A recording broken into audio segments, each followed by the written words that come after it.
হযরত আলী রাদিয়াল্লাহু তাআলা আনহু ফজরের নামাজ আদায় করার জন্য মসজিদে গেলেন। এদিকে হযরত ফাতেমা রাদিয়াল্লাহু তাআলা আনহা অত্যন্ত জ্বর থাকা অবস্থায় ঘরের সমস্ত কাজ শেষ করেছেন। আলী রাদিয়াল্লাহু তাআলা আনহু মসজিদ থেকে এসে দেখলেন ফাতেমা কাঁদছেন। তিনি প্রশ্ন করলেন, ফাতেমা, তুমি কাঁদছো কেন?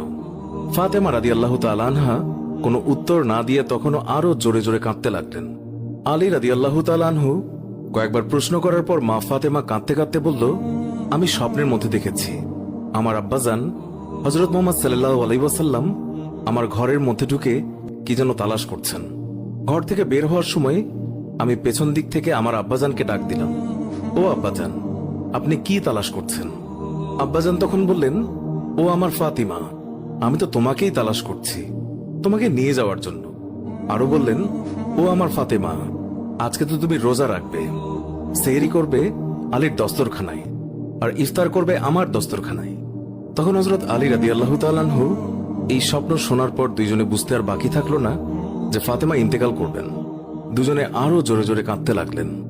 এই সময়ের মধ্যে হযরত হাসান এবং হুসাইন রাদিয়াল্লাহু তাআলা আনহু এসে তারা জিজ্ঞাসা করলেন, আব্বাজান, আম্মাজান, আপনারা কেন কান্না করছেন?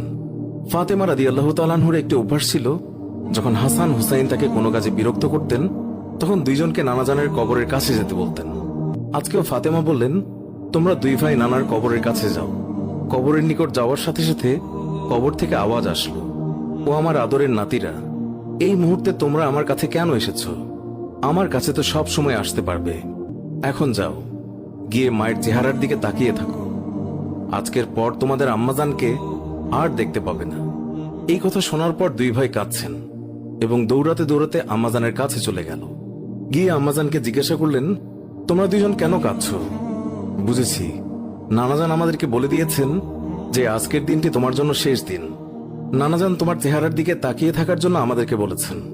বিকেলের দিকে হযরত ফাতেমা রাদিয়াল্লাহু তাআলা আনহা তার শরীর খারাপ হলো, তাকে বিছানায় শোয়ানো হলো। মা ফাতেমার মৃত্যুর পূর্বক্ষণে হযরত আলী রাদিয়াল্লাহু তাআলা আনহু তাকে তিনটি কথা বলেছেন।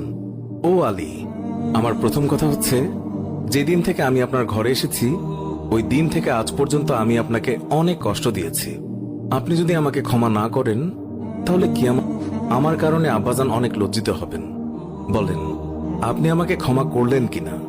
আলী রাদিয়াল্লাহু তাআলা আনহু তিনি তখন উত্তরে বললেন, ইয়া ফাতেমা, তুমি কি বলছো এগুলো? আমি তোমার যোগ্য ছিলাম না। তোমার আব্বাজান দয়া করে মেহেরবানি করে তোমার হাত আমাকে দিয়েছেন।